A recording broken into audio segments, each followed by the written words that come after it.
teman-teman media cetak elektronik. Saya malam hari ini didampingi oleh Bapak Menteri Sekretaris Negara, Bapak Ketua CEO Danantara, Menteri Investasi dan BKPM, kemudian Kepala Badan BUMN, dan Pak Menteri Keuangan. Di sebelah kiri saya, Ibu Fredika Widya Sari Dewi, dan nanti mewakili OJK nanti akan bersama Pak Hasan Fauzi. Kemudian ada Pak Jeffrey Hendrik, perwakilan direksi dari Bursa Efek Indonesia, dan Pak Samsul, Direktur Utama daripada KESE. Bapak Ibu yang saya hormati, pertama saya ingin sharing bahwa kondisi per saat ini seperti sudah sering disampaikan, kondisi makroekonomi kita kuat. Pertumbuhan ekonomi masih 5,04 di kuartal ketiga, dan dalam waktu yang singkat nanti minggu depan hari Kamis tanggal 5 akan diumumkan pertumbuhan yang diperkirakan lebih besar daripada pertumbuhan yang di kuartal ketiga. Kemudian inflasi 2,92 di bulan Desember, dan hari Senin besok juga akan diumumkan oleh BPS tingkat inflasi di bulan Januari. Dan dipastikan bahwa tingkat inflasi ini masih dalam rentang sesuai APBN, yaitu rentang 2,5 plus minus 1%. Kemudian kondisi cadangan devisa kita sampai Desember masih kuat, setara dengan 6,2 bulan import, yaitu 156,5 miliar. Kemudian defisit fiskal masih terjaga di batas 3%. Kemudian juga lihat daripada perbankan masih baik, pertumbuhan kredit masih 9,6%, dana pihak ketiga masih double digit 13,83%. Dari segi permodalan kuat, capital adequacy ratio masih di 25,87%. Kemudian juga rasio utang terhadap PDB masih di bawah batas 60% atau 40%. Dan kalau kita lihat rating daripada negara kita dari investment grade, baik dari Moody's Baa2, kemudian Fitch BBB dan S&P.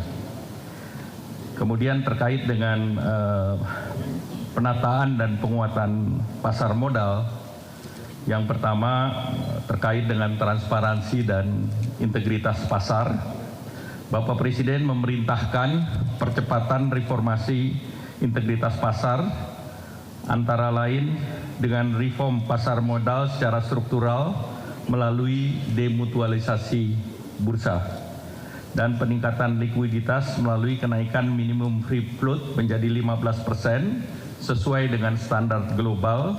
Hal ini berarti semakin banyak saham yang akan dilepaskan ke publik sehingga bursa menjadi transparan, liquid, dan berintegritas. Kemudian peningkatan transparansi, juga pengetatan aturan beneficial ownership atau pemilik akhir yang secara transparan, dan kejelasan terkait dengan afiliasi pemegang saham. Evolusi struktural tersebut termasuk percepatan demutualisasi agar sejajar dengan bursa modern internasional. Terkait dengan penertiban praktek spekulatif yang merusak pasar, pemerintah tidak mentolerir, sekali lagi pemerintah tidak mentolerir praktek manipulatif share pricing atau saham gorengan manipulatif yang merugikan investor dan merusak kredibilitas dan integritas pasar modal di Indonesia. Penyalahgunaan dan manipulasi pasar tidak hanya berdampak pada harga saham dan kepentingan investor, tetapi juga berpengaruh terhadap tingkat kepercayaan terhadap sistem keuangan nasional dan menghambat arus penanaman modal asing ataupun foreign direct investment yang diperlukan Indonesia untuk mendukung pertumbuhan ekonomi, menciptakan lapangan kerja dan pertumbuhan yang berkelanjutan. Poin ketiga terkait dengan penegakan aturan dan sanksi hukum. Bursa Efek Indonesia bersama aparat penegak hukum akan melakukan tindakan tegas terhadap siapapun pihak yang bertentangan dengan peraturan bursa, POJK, Undang-Undang Jasa Keuangan yang berlaku. Pemerintah akan mendukung penuh proses hukum agar berjalan sesuai dengan aturan. Yang keempat, stabilitas dan keberlanjutan. Bapak Presiden telah menginstruksikan Kementerian Keuangan serta jajaran pengurus OJK dan Bursa Efek Indonesia untuk memastikan bahwa kegiatan operasional bursa tetap berjalan dengan normal dengan kepemimpinan transisi. Kemudian tidak ada kekosongan kepemimpinan atau dalam pengawasan keuangan ataupun pasar modal. Pejabat pelaksana tugas atau PJS itu akan memastikan seluruh fungsi regulasi, aktivitas perdagangan, dan tugas pengawasan berjalan tanpa gangguan. Institusi kita kuat karena sistem dikelola sesuai dengan standar good governance dan best practices. Pesan Bapak Presiden untuk pasar modal, pesan beliau saya kutip, kepada para investor domestik, mitra internasional, dan seluruh rakyat Indonesia, fundamental ekonomi Indonesia tetap kuat dan tangguh. Pemerintah berdiri teguh di belakang pasar keuangan kita, dan kami berkomitmen pada iklim investasi yang transparan, adil, dan berkelas dunia. Selanjutnya saya minta Saudara Kiki Fredrika Widiasari untuk menyampaikan hasil rapat internal daripada Dewan Komisioner OJK. Silakan Bu Kiki. Terima kasih Pak Menko. Saya hormati Pak Menko, Pak Mensesnek, Pak Menkyu, Pak Rosan, Pak Doni, Pak Hasan, dan rekan-rekan dari SRO, Pak Samsul dan Pak Jeffrey. Baik, selamat malam. Assalamualaikum warahmatullahi wabarakatuh. Salam sejahtera untuk kita semua. Terima kasih rekan-rekan. Izinkan saya menyampaikan beberapa hal. Yang pertama, sebagaimana teman-teman media ketahui, bahwa kemarin 3 anggota Dewan Komisioner OJK mengundurkan diri, yaitu Pak Mahendra Siregar sebagai Ketua Dewan Komisioner, Pak Mirsa Aditya Suara sebagai Wakil Ketua, dan juga Pak Inarno Jayadi sebagai Kepala Eksekutif Pengawas Pasar Modal, Derivatif, dan Karbon telah mengundurkan diri. Oleh karena itu, tadi siang ya sampai dengan sore tadi, anggota Dewan Komisioner telah melakukan rapat Dewan Komisioner dan sesuai dengan ketentuan yang ada di Undang-Undang Nomor 21 Tahun 2011 dan juga dikuatkan dengan Undang-Undang Pengembangan dan Penguatan Sektor Keuangan Nomor 4 Tahun 2023, kami telah memutuskan yang pertama mengangkat saya Frederika Widiasari Dewi sebagai pejabat sementara Ketua dan juga Wakil Ketua Dewan Komisioner OJK. Sementara tugas kami sebagai Kepala Eksekutif Pengawas Perilaku Pelaku Usaha Jasa Keuangan Edukasi dan Perlindungan Konsumen juga tetap kami emban. Selanjutnya Pak Hasan Fauzi diputuskan di dalam RDK tersebut menjabat sebagai pejabat sementara Kepala Eksekutif Pengawas Pasar Modal, Derivatif, dan Bursa Karbon, dan juga tetap merangkap sebagai Kepala Eksekutif Pengawas Inovasi Aset Keuangan Digital dan Kripto. Seperti itu. Jadi tidak ada kekosongan yang bisa kami sampaikan, dan kami memastikan bahwa seluruh kebijakan, program kerja, tugas OJK terlaksana dengan baik sebagaimana mestinya, dan kita tetap mengedepankan yang terbaik ya untuk kemajuan stabilitas di sektor jasa keuangan. Selanjutnya tadi menyambung dari yang disampaikan oleh Pak Menko, kami juga mempunyai komitmen untuk terus melakukan program reformasi pasar modal Indonesia. Dengan mencermati gejolak pasar yang teman-teman media juga amati beberapa waktu ini, dan juga concern dari berbagai pihak, kami OJK bersinergi dengan pemerintah dan juga seluruh stakeholder terkait akan mempercepat reformasi di pasar modal melalui pendekatan yang lebih holistik, mulai dari perbaikan kualitas emiten dan saham yang diperdagangkan, peningkatan literasi dan juga perlindungan kepada investor, terutama investor retail, serta penegakan hukum yang tegas dan konsisten.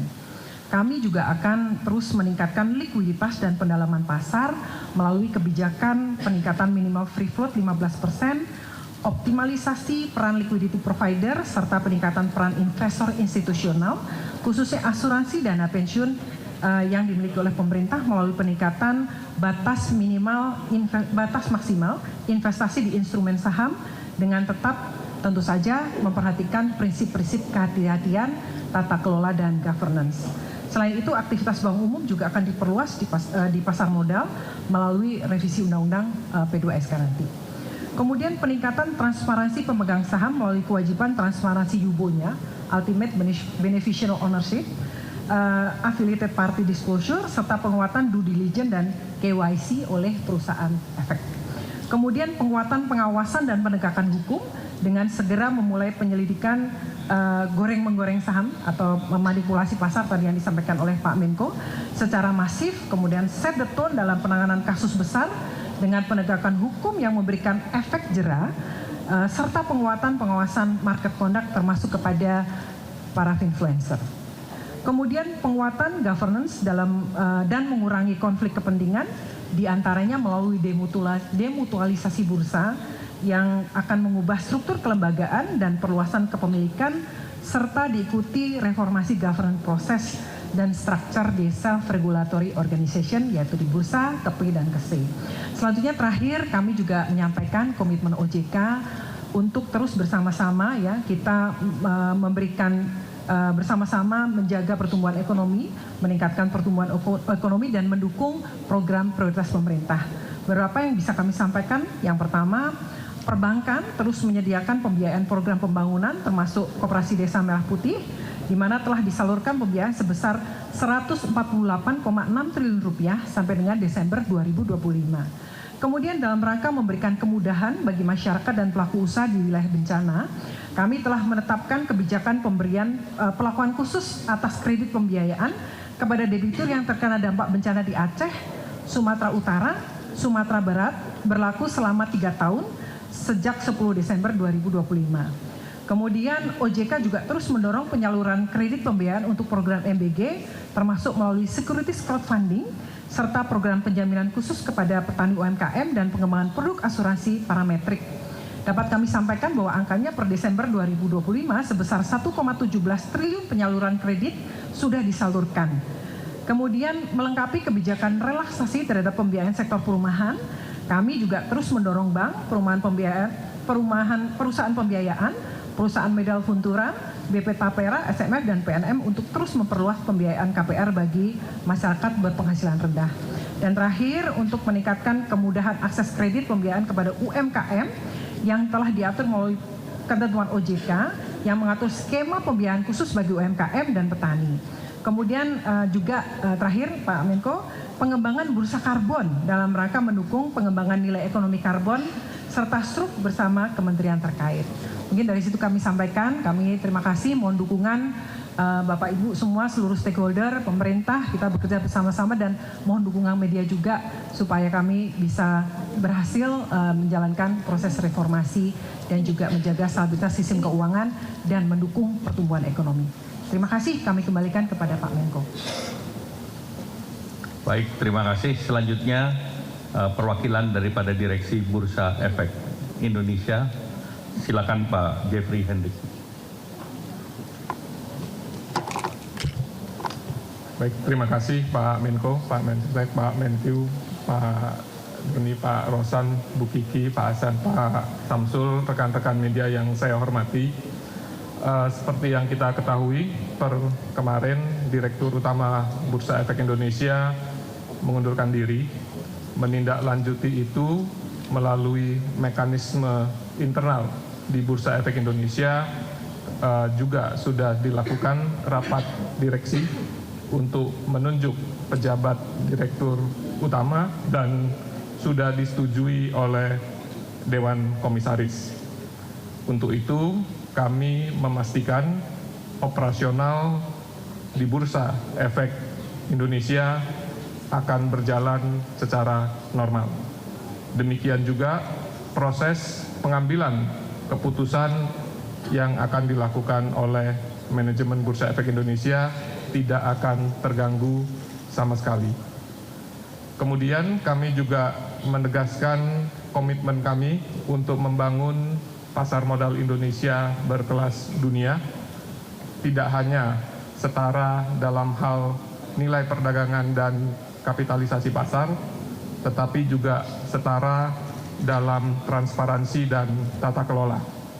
Oleh karena itu, kami akan terus meningkatkan transparansi dan tata kelola di Bursa Efek Indonesia.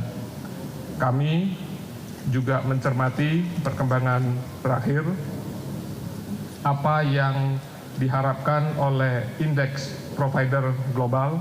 Kami sudah berkomunikasi dengan beberapa indeks provider global dan kami sudah menampung apa yang diharapkan dan semua itu akan kami deliver dalam waktu secepat mungkin untuk memberikan kenyamanan dan perlindungan kepada seluruh investor, baik investor global maupun investor domestik kita. Untuk itu, terima kasih untuk dukungannya Pak Menko, Bapak Ibu semua, untuk dukungan yang luar biasa kepada kami untuk menjalankan mandat kami untuk menyelenggarakan perdagangan yang teratur, wajar, dan efisien di Bursa Efek Indonesia. Terima kasih. Saya kembalikan ke Pak Menko. Demikian penjelasan dari pemerintah, kemudian dari OJK dan Bursa Efek Indonesia, dan saya rasa penjelasannya sudah cukup lengkap. Terima kasih. Wassalamualaikum warahmatullahi wabarakatuh.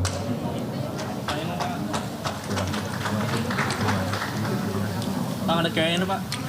Pak, ada siapa ya Pak? Gondorfo Pak. Foto bersama Pak. Foto bersama siapa Pak? Foto bersama dulu Pak. Ayo foto bersama dulu. Satu Pak.